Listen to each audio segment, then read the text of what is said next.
요한계시록 2장입니다. 2장 펴주시고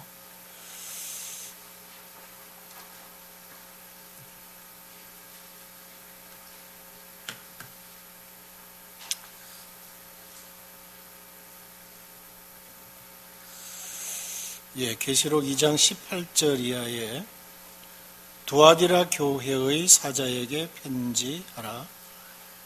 그 눈이 불꽃 같고 그 발이 빛난 주석과 같은 하나님의 아들이 이르시되, 내가 내 사업과 사랑과 믿음과 섬김과 인내를 아노니 내 나중 행위가 처음 것보다 많도다. 그러나 내게 책망할 일이 있노라. 자칭 선지자라는 여자 이세벨을 네가 용납함이니 그가 내 종들을 가르쳐 깨어 행음하게 하고 우상의 제물을 먹게 하는도다. 또 내가 그에게 회개할 기회를 주어서되 자기의 음행을 회개하지 아니하는도다. 볼지어다 내가 그를 침상에 던질 터이요 또 그와 더불어 간음하는 자들도 만일 그의 행위를 회개하지 아니하면 큰 환난 가운데에 던지고, 또 내가 사망으로 그의 자녀를 죽이리니 모든 교회가 나는 사람의 뜻과 마음을 감찰하는 자인 줄 알지라. 내가 너희 각 사람의 행위대로 갚아 주리라. 두아디라에 남아있는 이 교훈을 받지 아니하고 소위 사단의 깊은 것을 알지 못하는 너희에게 말하노니 다른 짐으로 너희에게 치울 것이 없노라. 다만 너희에게 있는 것을 내가 올 때까지 굳게 잡아라. 이기는 자와 끝까지 내 일을 지키는 그에게 만국을 다스리는 권세를 주리니. 첫 시간에는 우리 에베소 교회에 대해서 말씀을 살펴보았습니다. 처음 사랑을 회복하라 하는 것이 에베소 교회에 주시는 요지였습니다. 그 다음에는 서머나 교회인데 많은 핍박과 궁핍이 있었지만 실상은 네가 부요한 자다, 이렇게 말씀하셨습니다. 이제 지난 수요일에는 버가모 교회 페르카모스라는 그 단어의 의미를 말씀을 드렸습니다. 결혼하다, 연합하다. 이 세상 조직과의 타협한 교회 시대를 살펴보았습니다. AD 312년에서 590년 이 콘스탄티누스 대제가 이 기독교를 공인하게 되어집니다. 그래서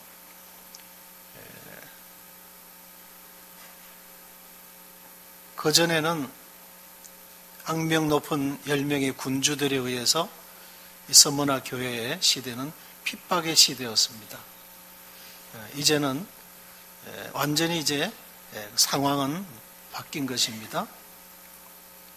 콘스탄티누스 대제가 그가 꿈에 예수님께서 손에 쥐어주는 깃대를 들고 그의 정적과의 싸움에서 승리하고 돌아온 연후로 그는 개종하게 되어졌다 한 것이었습니다.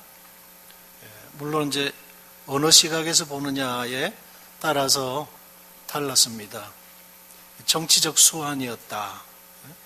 왜? 수많은 그동안 박해 속에서도 그들이 믿는 주님을 위해서 그들의 목숨도 아끼지 않은 그리스도인들이 이 제국의 국민이 된다면 로마 제국은 영원할 것이다.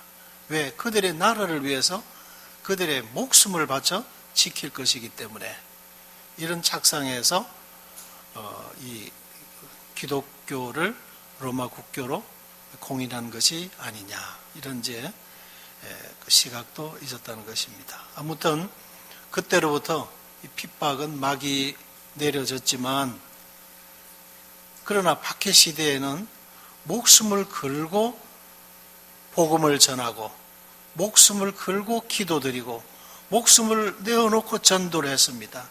그래서 끊임없는 구원의 역사가 있었어요. 하나님의 기도에 그 응답받는 그런 기도들이 역사가 이루어졌었습니다. 그들의 신앙은 금과 같이 빛이 났습니다만, 이제는 박해 시대가 막이 내려지면서 기도할 필요도 없어요. 왜?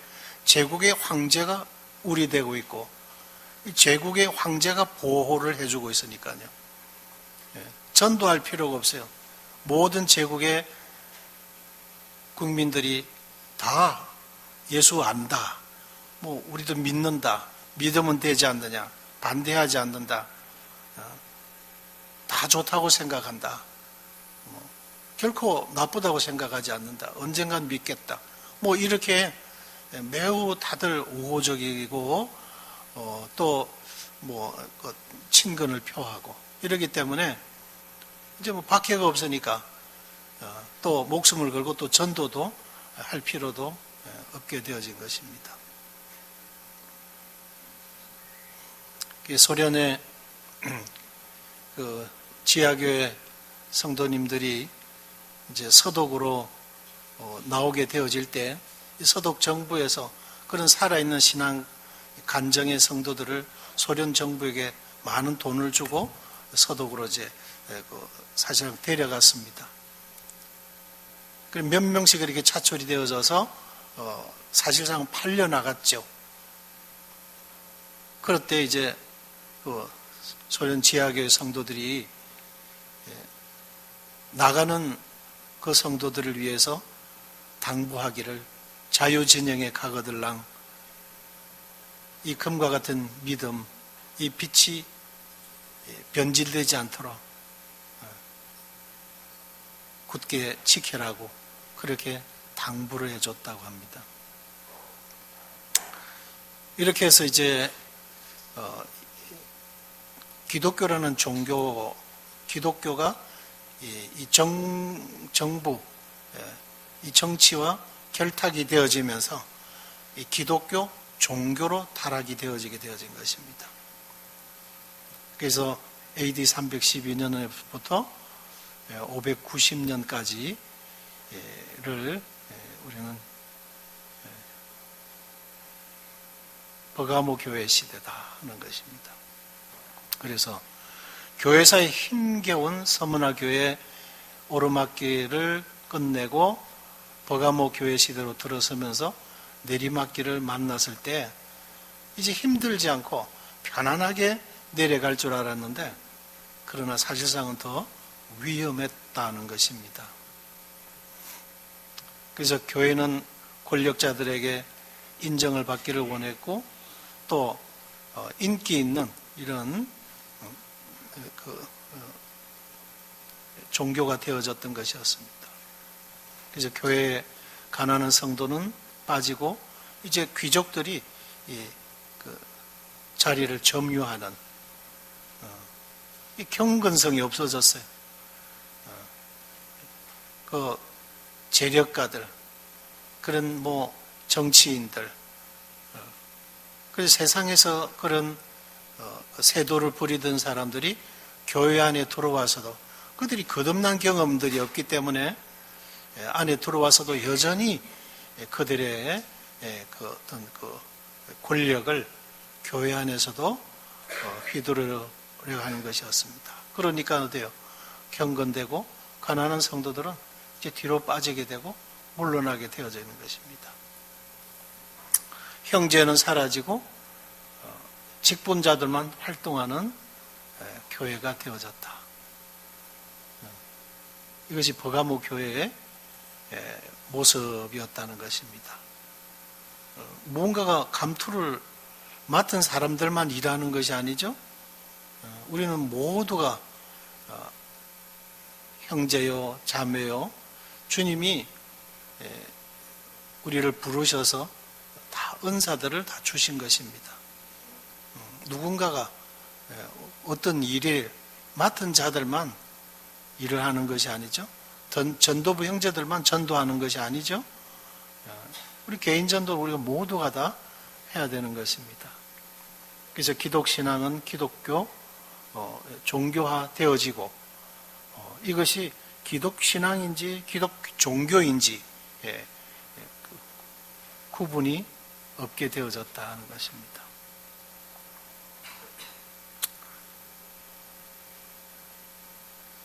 우리도 이단 시비가 싫어서 또 인정을 받고 싶고 무언가를 자격증을 갖추어야 되겠다고 하는 그런 필요성들에 대해서 여기저기 말들이 있곤 합니다. 그래서 로마교회 감독들은 다른 지역의 감독들보다도 더 우월감을 가졌습니다. 그들은 스스로 법률을 제정하고 또 각 지역 교회에서들 이 로마 교회로 헌금을 보내라 이렇게 되어지는 것입니다. 이것이 이제 점점 나쁜 편법으로 만들어가는 것입니다. 왜냐하면 큰 예배당을 몇백 년에 걸쳐서 짓는 설계를 하고 그게 어마어마한 돈들이 들어가는 겁니다. 이거 다 각출해내야 되는 거죠. 그러기 위해서 그들은 이제 성경적 방법이 아닌 오른손이 하는 것을 왼손이 모르게 하여 내 구제함이 은밀한 중에 은밀하게 보시는 하나님 앞에서 하라고 하는 말씀과는 아무 상관없는 헌금을 강요를 하게 되어지는 것입니다. 내륙적으로 가가 있죠. 그리고 사실 어떤 지정학적으로 그렇게 중요한 위치는 아니었습니다. 뭐 상업이라든지 군사 요충지라든지 뭐 그러지는 않았어요. 별로 그렇게 중요하게 여겨지질 않았던 도시였습니다. 현재는 아키사르라고 하는 이런 이제 이름으로 행정구역상 그렇게 명명이 되어져 있습니다. 이 도시는 버가모와 사대를 연결하는 이제 길목에 위치해져 있고 그 두아디라이 성은 헤롯 알렉산더 대왕이 30세에 죽으면서 그 밑에 휘하 장군들이 있었습니다. 근데 그 휘하 장군들에게 그 헬라 제국을 분할해서 관리하도록 그렇게 되죠. 포톨레미 왕조는 아프리카 쪽이죠. 이 셀류쿠스 왕조가 이 터키하고 이 소아시아 지역을 관장한 것입니다. 그래서 그의 딸 이름을 따서 이 성의 이름을 붙였다 그렇게 합니다. 그래서 두아디라는 종교적으로는 그리 중요한 위치에 있지 않았습니다. 그리고 여기는 황제 신전도 없어요. 황제 신전이 제일 많은 곳이 에페소라든지 서모나라든지 저 위쪽에 부분적으로 버가모까지 이 해안선을 끼고 전망이 좋은 쪽에 많이 그렇게 위치를 하고 있었고 이미 내륙적으로 이렇게 꺾어 들어간 골짜기 쪽에 있는 데는 그런 별 가치가 없었던 것이었습니다. 그래서 뭐 황제 숭배에 대한 뭐 이런 강요들이 없었고 그래서 특별히 어떤 종교적 문제로 인한 이런 박해는 없었던 그런 지역이었다는 것입니다. 두아데르는 그 대신 여기 염료가 유명해서요. 거기서 생산되는 이 나무 뿌리에서 아주 자주색 빛깔을 띤 그런 염료를 채취를 해냈습니다. 그래서 여기에서 아주 이 염색업이 뛰어났습니다. 그래서 사도행전 16장 14절에 사도 바울이 이 유럽 쪽으로 건너와서 이 빌립보라는 지역에서 만나게 된 이 두아디라 성행 출신인 자주색 옷감 장사 루디아를 만나서 복음을 전했고 그가 구원받게 되죠. 그래서 루디아 자매가 저를 참으로 구원받은 자매로 여기신다면 저희 집에 들어오셔서 저희 집에 유하시면서 여기서 이 빌립보 지역 복음을 전하십시오. 이렇게 해서 루디아 자매 집에서 이 빌립보 교회가 사실 시작이 되어진 거예요. 바울이 거기서 기거하면서 전도하고 또 와서 숙식을 하고 이렇게 했었던 것입니다. 그 루디아 자매의 고향이 이제 이 두아디라라는 것입니다.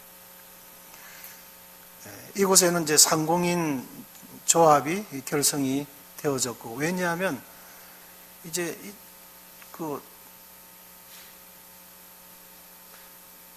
서쪽으로 버가모로 해서 해안선을 따라서 내려가는 길이 있고, 또 이 그 아래쪽으로 해서 쭉 해서 내려가는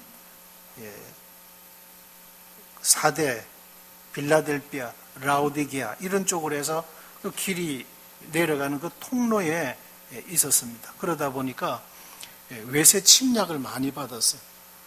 그러다 보니 특별히 이제 저들이 먹고 살 길이 없는 거예요.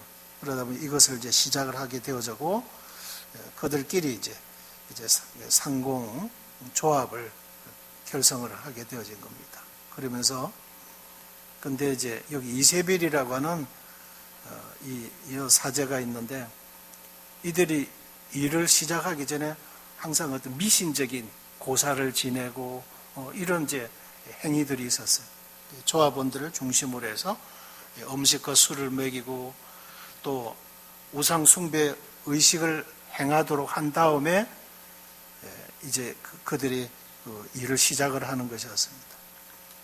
그래서 여사제들과 벌어지는 음란 의식도 행하도록 하게 되어지고, 그래서 이 조합에서 탈퇴를 하게 되면 그곳에서 이제 장사를 할 수 없게 되어지는 겁니다. 그리고 그곳에 살아갈 수가 없어요.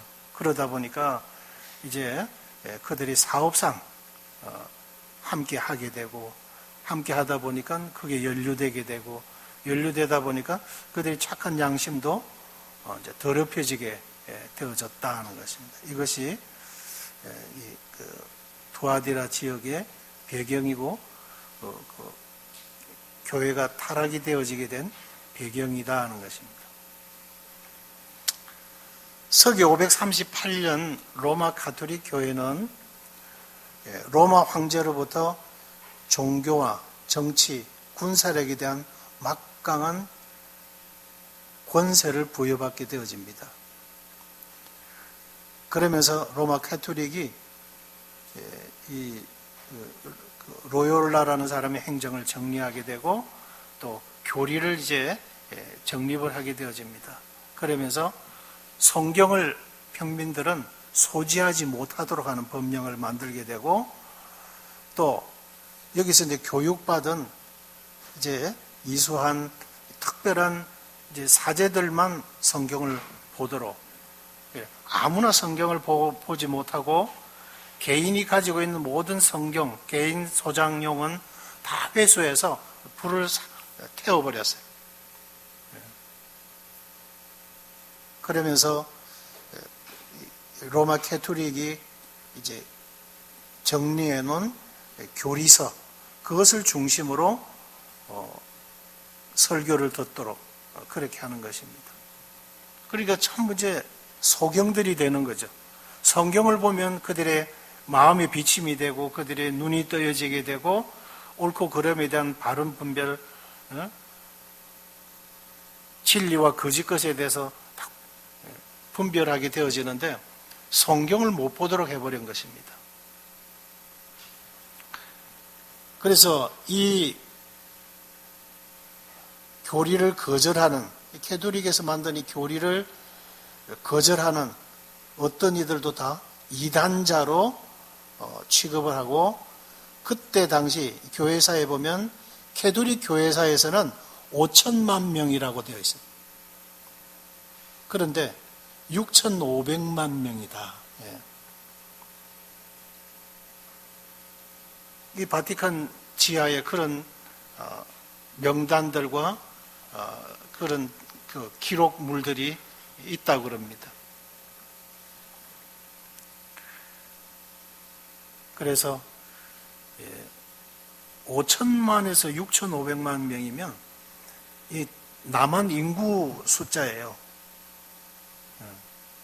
엄청난 숫자죠. 그들이 이렇게 참 그리스도인들을 예수님 믿음으로 구원받는다.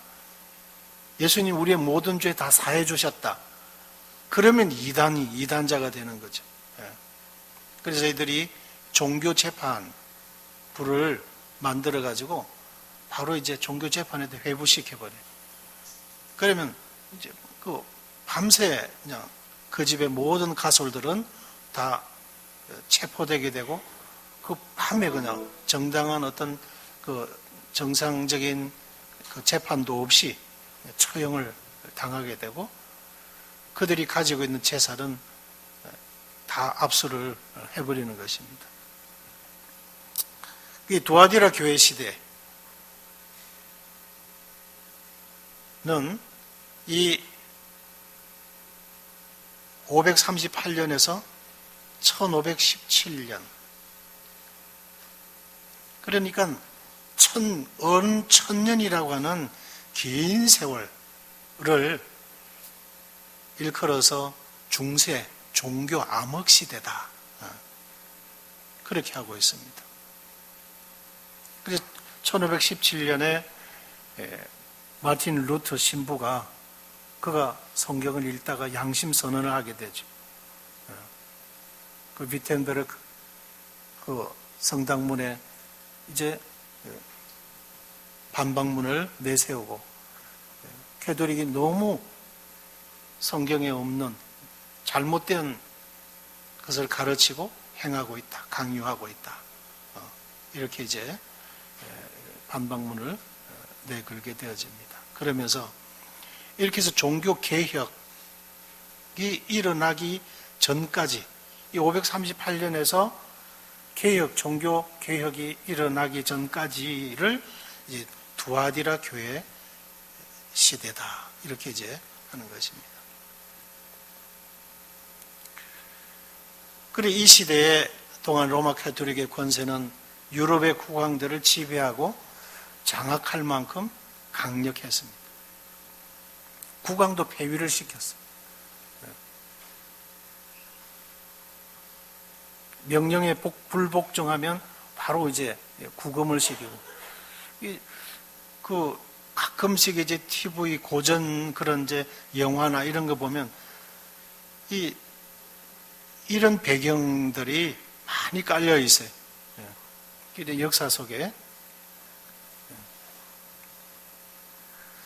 그래서 자신들이 제시하는 교리와 명령을 거절하고 성경의 진리를 고수한다면 그런 이단자다.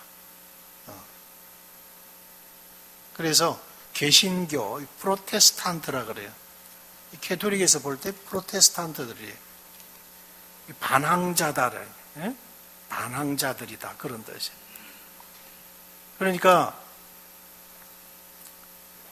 AD 313년 콘스탄티누스 황제에 의해서 밀라노 칙령으로 말미암아 이제 이 기독교가 공인이 되어진 그때로부터 쭉 발생되어진 것이 로마 캐톨릭이라고 하는 것을 지난번에 말씀을 드렸죠. 도표를 통해서. 1517년 마틴 루트에 의해서 개혁이 일어났죠. 이때로부터 생긴 것이 이제 개신교라고 하는 거죠. 그래서 성경의 교회는 이런 종교 개혁이 필요가 없는 것이었죠. 소위 주류라고 하는 거죠. 성경의 교회를 세우고 사도행전의 그 초대 교회의 모습을 따라서 복음을 전하고 예배를 드리고 성도들과 교제하며 기도하고 그 모든 믿음, 그 신앙의 근간을 그냥 성경에다 두고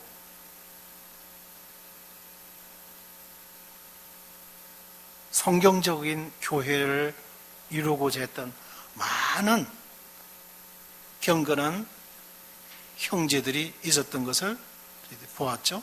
예. 그래서 이것이 성경의 교회이다. 성경의 교회는 종교 개혁이 필요가 없어요. 예. 이렇게 타락되고 부패되어지질 않았으니까요. 예. 이제 캐톨릭이 있고 로만 캐톨릭이 있고 1517년대부터 출발된 개신교회가 있고 성경의 교회가 있다 하는 세 줄을 기억하시면 되겠습니다.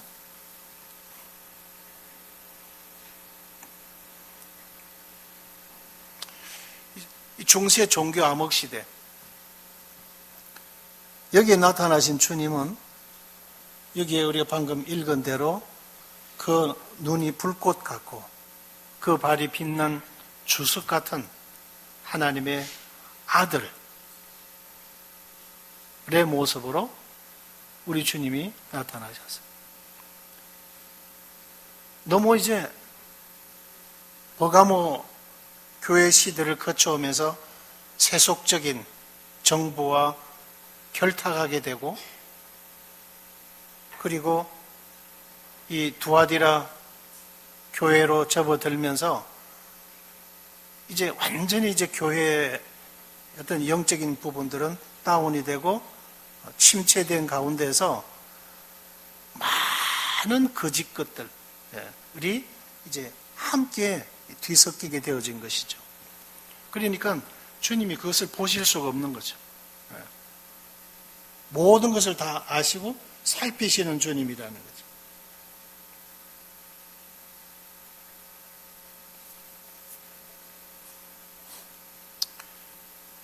그래서 이 시기에 가장 많이 진리가 왜곡되고 변질이 되어졌어요.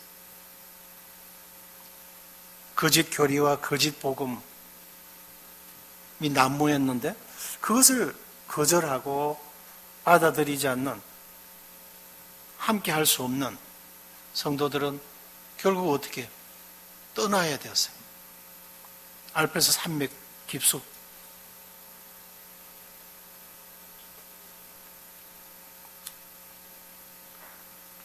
그래서 대부분 일반 사람들은 그 유럽의 대도시에 있는 큰 교회당, 그게 아주 장엄하고 화려한 예식, 그리고 거대한 어떤 그런 조직체, 이 조직적으로 운영해 가는 것이었어요. 성령에 의해서 움직이는 것이 아니라 그런 제도와 조직으로 운영을 해 나가는 것이었습니다. 그래서 그런 조직으로 운영해 가기 때문에 생명이 없어도 움직이는 것이었어요. 그래서 우리가 이런 부분이 참 조심해야 된다 하는 것입니다. 우리가 예배를 드리는 것도 성령의 감동을 따라서 드려야 되는 것이지, 어떤 순서를 따라서 누구 지명을 해서 순서를 정해서 그건 성령님 인도하심이 아닌 거거든. 이런 부분에. 그래서 우리가 때로 너무 예배에 참여할 만한 형제들이 담대함을 잃고 또 많은 시간 반복된 가운데 침묵을 지킴으로 조금 강제성을 두고 참여를 유도하도록 위해서 우리가 조를 그룹으로 나누어서 그렇게 해봤습니다만은, 그러나 그건 한시적으로 1년 동안 그렇게 한다고 말씀을 드렸던 것이죠.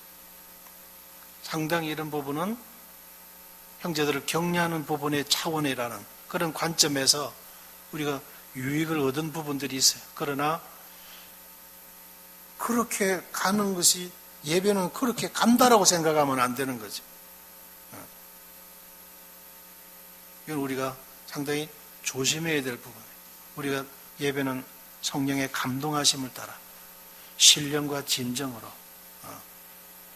감사를 드리는, 찬송 선택도 그래요. 누구 하고 나면 또 그 다음에 누가 꼭 하고, 우리가 예측이 가능한 그런 예배가 되어서는 안 되는 거예요. 첫 번째 누가 하고, 두 번째는 누가 하고.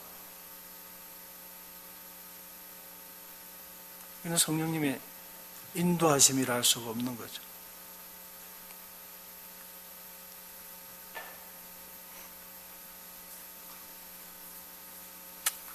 유대인들은 이 캐토릭이 유대인들을 미워했어요. 왜냐하면 예수님을 죽인 자들이다, 이렇게 해서 미워했어요. 그리고는 캐토릭에서 예루살렘을 자기들의 성지화 만들기 위해서 십자군을 일으켜서 유대인들을 잔인하게 학살하고 그것을 이제 점령하려 전쟁을 일으킨 이런 전쟁들이다. 십자군 전쟁들이고 그런 거죠. 그래서 유대인들을 미워하기 때문에 캐토릭에서 만드는 것이 대체신학이에요. 이것이 1517년 개혁을 이루면서도 대체신학을 그대로 가지고 나온 것이에요. 이게 문제예요. 다음 주에 이런 부분을 좀 더 자세하게 말씀드릴 수 있을 것입니다.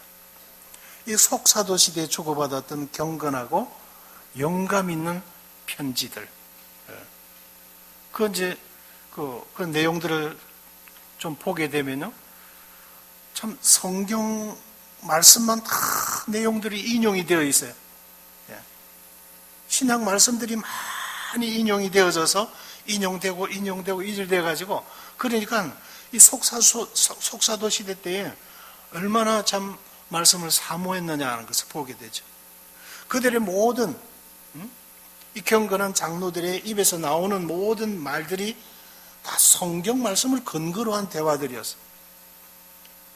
그리고 어디를 서신을 보낼 때에 그 심령에 충만한 말씀을 가지고 구구절절히 편지를 엮어놨어요. 상당히 영성이 있어요. 그 편지를 읽으면 상당히 감동적이에요. 그러나 그것이 우리의 삶을 바꾸는, 우리의 삶을 변화시키는 권위를 부여해서는 안 되는 것이죠. 무슨 말씀인가 알겠어요?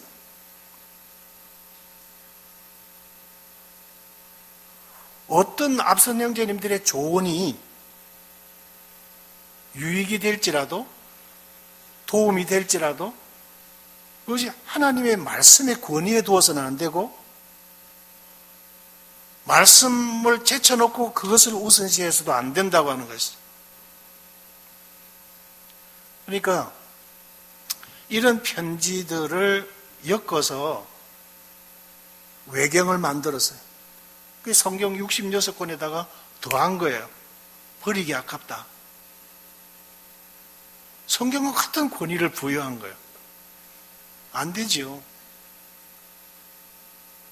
우리의 삶에 이렇게 하라 저렇게 하라고 명령할 수 있고, 명령할 수 있는 그런 권위는 이 66권 성경, 이 정경 외에는 없습니다. 그리고 요한계시록 22장에서 이것들 외에 더하지 마라. 더하면 하나님이 재앙을 더할 것이다. 여기서 감하지 말라, 빼지 말라. 그러면 하나님께서 영광의 나라에 들어가는 이 부분에서 하나님이 제하실 것이다. 그래서 그만큼 이 66권 정경 외에 가감해서는 안 된다고 하는 것을 말씀해 주고 있는 것입니다. 7교회, 에베소, 스무나, 버가모, 두아디라, 사대, 빌라델비아, 칸이 부족해서 이제 라우디게아는 못 넣었습니다. 에베소 교회는 33년에서부터 100년까지, 서머나 교회는 그 이후에서 313년까지, 버가모 교회는 313년에서 538년까지, 두아디라 교회는 16세기 초, 그러니까 1517년 종교개혁이 일어나기까지 라고 하는 것을 말씀을 드렸습니다. 이 영적인 상태, 사도시대, 핍박과 순교시대, 세속과 타협시대, 중세 종교 암흑시대,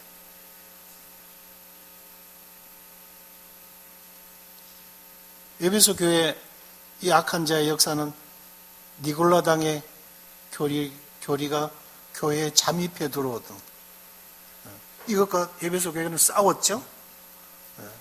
그 거짓된 것을 드러내고 그들을 물리쳤습니다.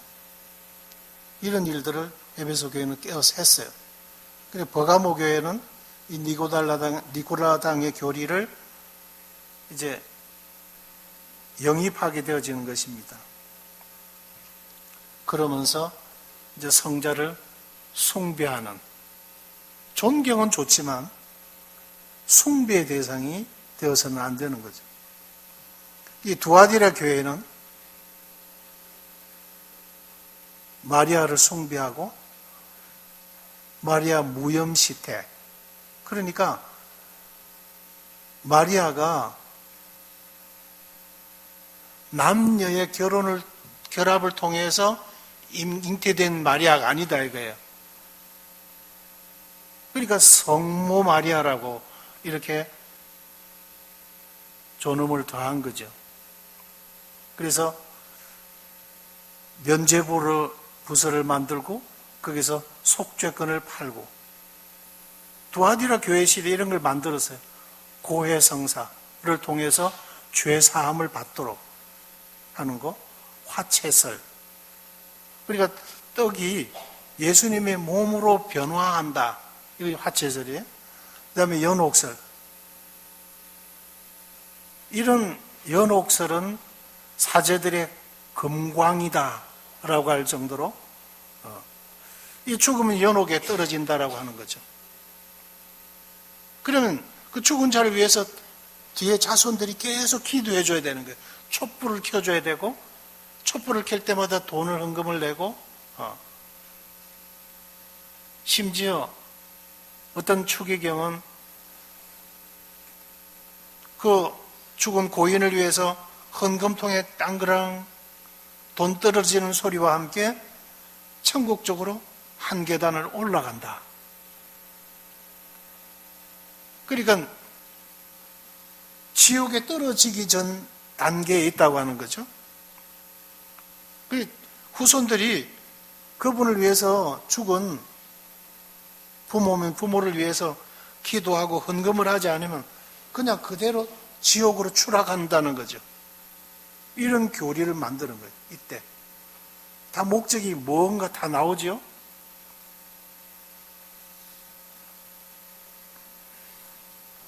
그리고는 묵주 기도, 그리고 성상 숭배, 유물 숭배, 이런 것들이 나온 거죠.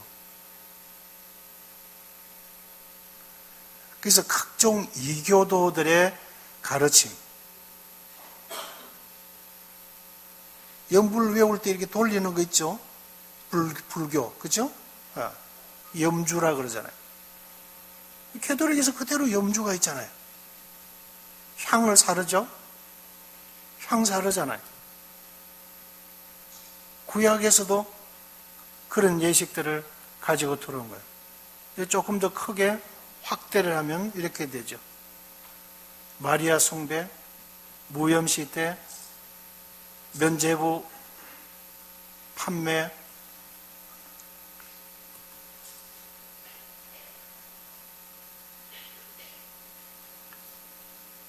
이 천주교 교리에 마리아, 하나님과 인간 사이의 중보자 신분은 그렇다는 거예요. 구약의 제사장 역할을 하는 거예요. 마리아는 영원한 동정녀. 성경에 글이 안 나와 있죠. 요셉을 통해서 자식들을 낳았었죠.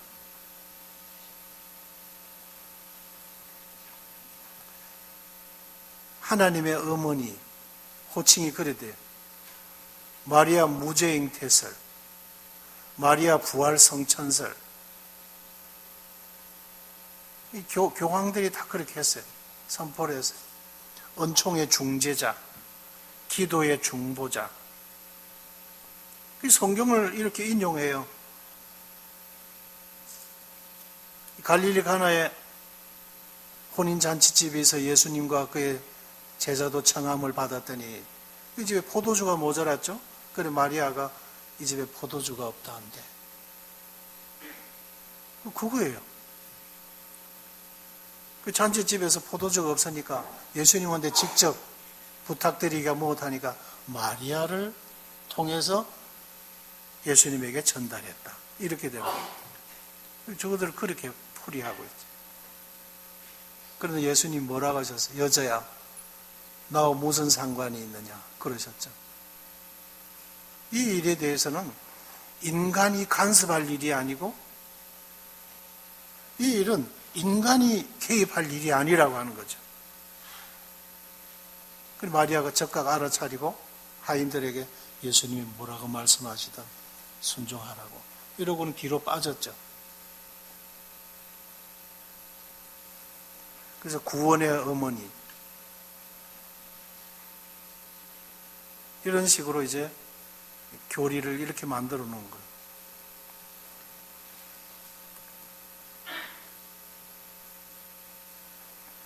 이 교황은 오류가 없고 흠이 없다.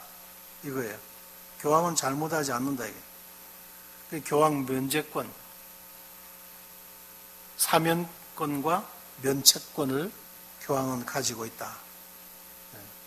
죄 사할 수도 있고 형벌을 감할 수도 있다. 지옥에 안 보낼 수도 있다는 거예요. 교황 재량에 따라서 지옥 떨어질 녀석도 너 용서받아서 이리 와. 그러면 지옥 안 간다는 거예요. 그래서 테첼에 그랬어요. 테첼은 땡그랑 돈 떨어지는 소리와 함께 고통의 연옥에서 벗어난다. 실제 설교에서 그렇게 한 거예요. 그래서 마틴 루터는 면죄부는 경건한 사기일 뿐이다. 1517년도 개혁 때 그렇게 한 거예요.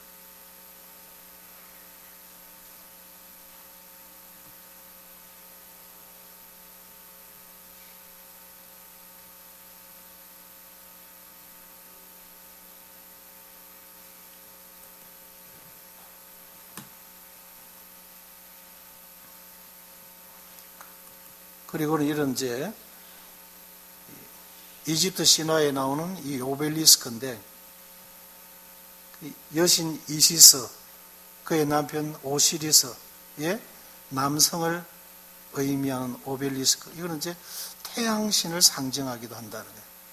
근데 이 고대 이 태양 숭배 문양이 나와 있어요. 이 바빌론 제국에서 나온 것이고 바빌론 제국에서 태양을 숭배한 문양이 있는 거예요. 근데 그 문양 그대로 여기에 이 베드로 성당이거든요. 베드로 성당 앞에 이 광장이죠. 이게 다 수레바퀴에 여기 가운데 이 아게 오벨리스크가 여기에 서 있는 거죠. 이런 이제 성상들을 숭배하는 거예요. 여기 가운데 십자가는 형식적으로 넣어놨지만 여기에는 IHS가 들어있어요. 이시스, 호루스, 셉.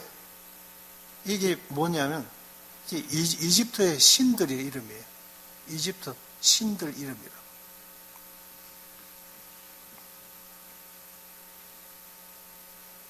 이 이집트 신상이거든요. 여신상이. 근데 이걸 그대로 만들어 놓고 이걸 마리아라고 숭배하고 여기는 아기 예수로. 예수님은 항상 이렇게 아기예요. 캐톨릭에 가면 항상 착한 아기로 남아있어요. 아니면 십자가에 죽은 예수님. 부활하신 주님이 없죠.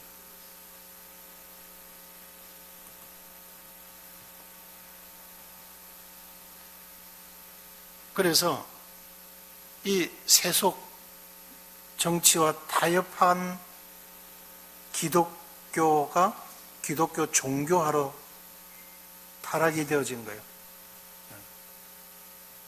그래서 주님이 불꽃 같은 눈으로 이 거짓된 것을 살피고 계신다는 거죠. 빛난 주석 같은 발을 가지고 계신 분이에요. 이 발은 집 밟겠다는 것이죠. 심판의 불이에요. 두려운 말씀이거든요. 내 자녀들이 하나님이 주님의 진노하에 죽임 당할 것을 말씀했어요. 그래서 이세벨을 용납한 것에 대해서 주님이 아주 엄하게 책망하시고 경고하셨습니다. 이 구약의 이세벨은 시돈 왕 벳바알의 딸로 나옵니다. 그리고 이세벨은 이 바알 여 제사장이었고 종교적 음행과 술수를 이스라엘에 들어와서 하나님을 경외한 이 참된 신앙을 깨뜨리는데 그 목적이 있는 것이었어요. 이 그가 침투에 들어온 목적이 그것이었어요. 그런데 아합 왕이 이세벨과 이제 결혼을 하게 되고 이세벨이 들어오면서 이 바알 숭배를 만연하도록 퍼뜨렸어요. 이 왕후가 된 이세벨은 이스라엘의 모든 역사에 관계하게 되었고 백성들, 왕, 그 다음에 바알과 아세라 우상 앞에 무릎을 꿇도록 만들었습니다.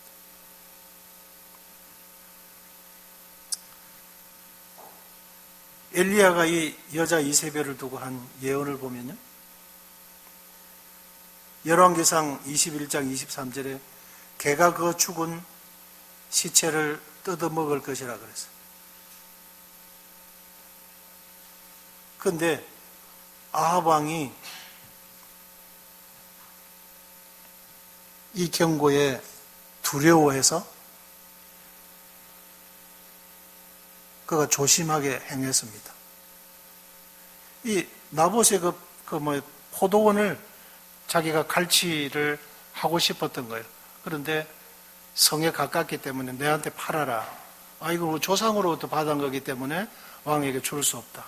그런데 그냥 궁에 들어와서 고민해 하니까 왜 식사도 안 하고 그렇게 근심에 사여 있습니까? 하고 이세벨이 그랬어요. 그러니까 이제 그 포도원을 내게 안 준다 그랬어요. 그것 때문에 이제 결국 이세벨이 위정자들을 세워가지고 거짓 정인들을 세워서 하나님과 아하 왕에 대해서 그가 죄를 지었다 이렇게 해줘요. 그래서 백성들이 그냥 어떤 그렇게 죄인으로 판정이 되니까 돌로서 쳐 죽였어요.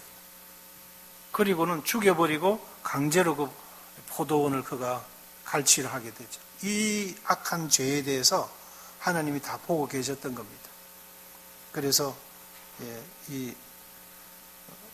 너와 내 처가 이렇게 죽을 것이라고 경고하니까 아합이 두려워했어요. 그리고는 출입을 삼가하고 하나님 앞에서 회개하는 마음을 가지고 있습니다. 하나님께서 그런 참 악한데도 불구하시고 자비와 긍휼을 베푸셨습니다. 그가 저렇게 뉘우치니 그 당대에 그가 살아있을 동안까지는 이런 아주 험악한 처벌을 내가 내리지 않겠다고 유보하십니다. 그 다음 세대 그 자식 때에 하나님이 처벌할 거라 그랬어요. 그리고 여기 예후가 아합 왕의 군대 장관이에요. 근데 이제 엘리야가 종을 보내어서 예후를 님시의 아들 예후를 방으로 들어오라 해가지고 그러니 머리에다 기름을 붓고 너가 이제는 왕이다. 하나님께서 너가 왕이 될 것이라고 말씀했다. 왜냐하면 그렇게 해서 이 아합 왕의 여로보암을 따라 살아온 이 삶에 대해서 하나님이 너를 통해서 징벌하시라 하셨다. 그 예후가 이제 봉기를 시작합니다. 나를 따르라. 여러 군대 장관들과 백성들 함께해서 이제 그 아들을 없애게 되고 열왕기하 9장 33절에 가게 되면 예후가 성에 들어올 때에 이 이세벨이 눈 화장을 짙게 하다가 창문을 이렇게 이제 내다봐서요. 왜? 막 바깥에서 시끌시끌하니까 무슨 일인가 하고 이제 내다봤어요. 그 예후가 들어왔어요. 그리고 예후가 들어오면서 내 편이 될 자가 누구냐? 내 편이 될 자가 누구냐? 그게 없느냐? 그런 거예요. 그럴 때 이제 그 이세벨 곁에서 시종을 하던 내시들이 내다보고는 이세벨을 창밖으로 이제 내던져버리게 돼요. 그 이세벨이 거기서 떨어지면서 다 이제 내장이 터지게 되고 유혈이 아주 낭자하게 됩니다. 그렇게 피비린내를 맡고 개들이 이제 달려들어서 이세벨의 시체를 막 뜯어먹기 시작하죠. 그리고 예후가 들어와서 식사를 한 다음에 그래도 왕비였으니까 시체를 거두어서 장사를 치러줘라 이러니까 나가보니까 이 두개골 머리 뼈만 해골만 남고 이 손하고 발목만 이렇게 남고 그 외에는 이제 다 뜯어 먹어버렸어요. 개들이. 그렇게 비참하게 죽었어요. 그래서 하나님 말씀이 그 이세벨이 그렇게 아주 잔혹한 일을 했기 때문에 그 하나님을 두려워하지 않는 바알 숭배자였어요. 그래서 하나님의 백성들을 이렇게 바알과 아세라 우상을 섬기도록 한 이 일에 대해서 하나님이 이세벨을 그렇게 징벌을 한 것입니다. 그래서 이세벨, 두아디라 교회 일을 관여했고 각종 거짓 예언들을 했어요. 그러니까 성도들도 영성이 없어지고 믿음이 없어지니까 이 이세벨이 거짓말로 예언을 하고 무당과 같은 자거든요. 이 두아디라 교회 이세벨이 말이죠. 무당과 같은 사람이에요. 무당이 뭘 주절거리잖아요. 그런데 이제 성도들도 귀를 기울이고 영적으로 어둡게 되면 물론 이제 성도들은 안 그러겠죠. 그런데 어떤 모임에 가보니까 손자 이름을 지으려고 철학관을 갔다는 분이 계시더라고요. 철학관에 가서 손자 이름을 지어왔다 그래요. 거기에 무슨 난시를 넣고 뭐 학렬을 넣고 뭐 다 그런 거 넣었잖아요.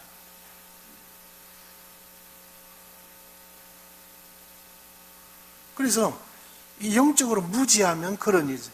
결혼할 때 무슨 날 잡으러 가고, 어연중에 뭐 이사할 때 무슨 날을 보고, 이런 미신들이, 옛날에 그런 습성들이 말씀이 없고 하나님을 경외하지 아니하면 그런 미신을 지키려고 그러는 거예요. 그런 현상들이 있었어요. 그러니까 이 두아디라 지역의 성도들이 얼마나 영적으로 어두웠나는 것이죠. 그리고 이세벨이 귀신의 영에 의해서 예언하게 하는 그런 것들에 대해서 상당히 매료가 되어진 거예요. 이 거짓 영의 역사라고 말씀하고 있죠. 그리고 뭔가 사람이 끌려갈 때는 그런 악한 영의 역사들이 있는 거예요.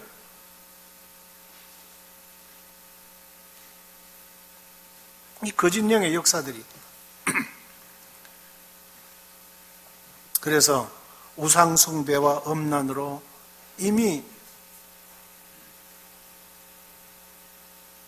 형제들이 그런 사업상의 문제로 양심을 속이면 담대함이 없어요.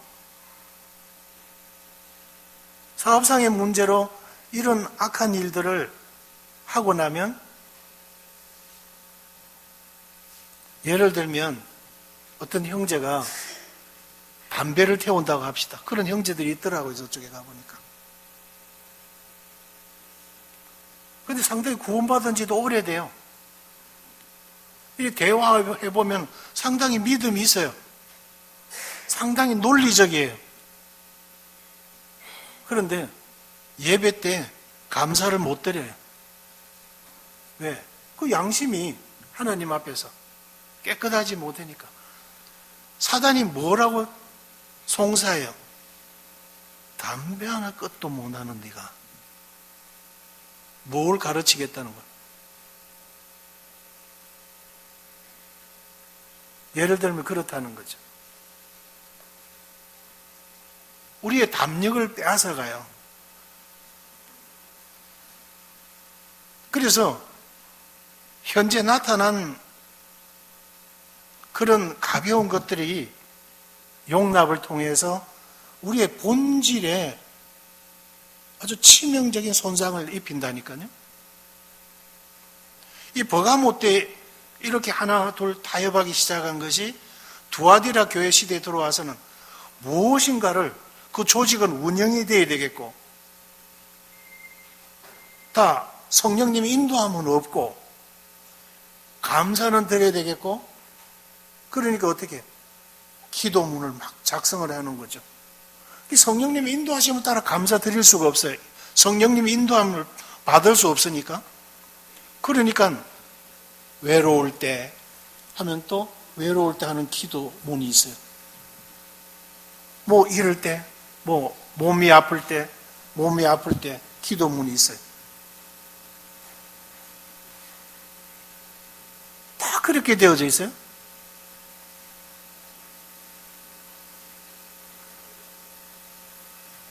그 주님 앞에 그 심령이 주님 앞에 겸손히 나아가서 왜 기도를 못 드려요? 그 기도를 드릴 수 없는 벽이 생겨 있다는 것이죠. 그래서 구원을 안 받았든지, 구원받아도 뭔가 양심을 속인 일들이 계속 있든지, 여기 돌이키고 회개하지 아니하면 말씀하고 있어요. 떨쳐버리고, 과감하게 떨쳐버리고 그것에서 손을 털고 빈손 들고 나와서 자백하고 이렇게 하지 않고 여전히 그냥 미련을 가지고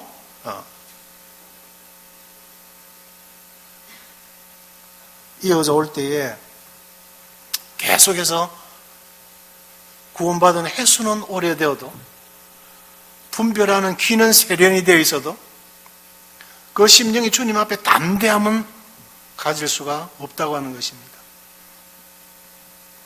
이런 속에서 이제 사단이 그렇게 강력하게 작용을 한 것입니다.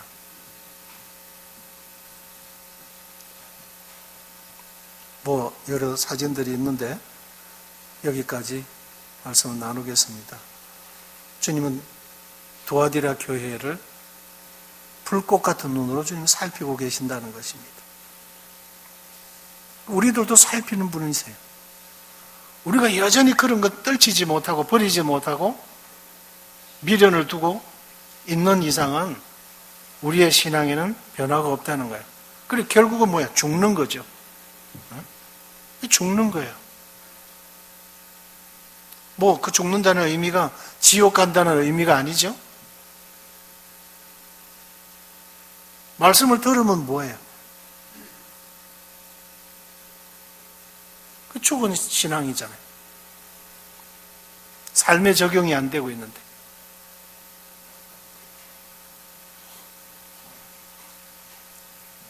이런 것들이 내 신앙에 이세벨은 없는지, 주님 말씀 말고 내가 의지하고 주님 말씀처럼 어떤 권위를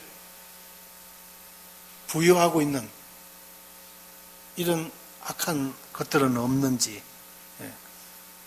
우리가 우리 자신을 검토하고 살펴보아야 될 것입니다.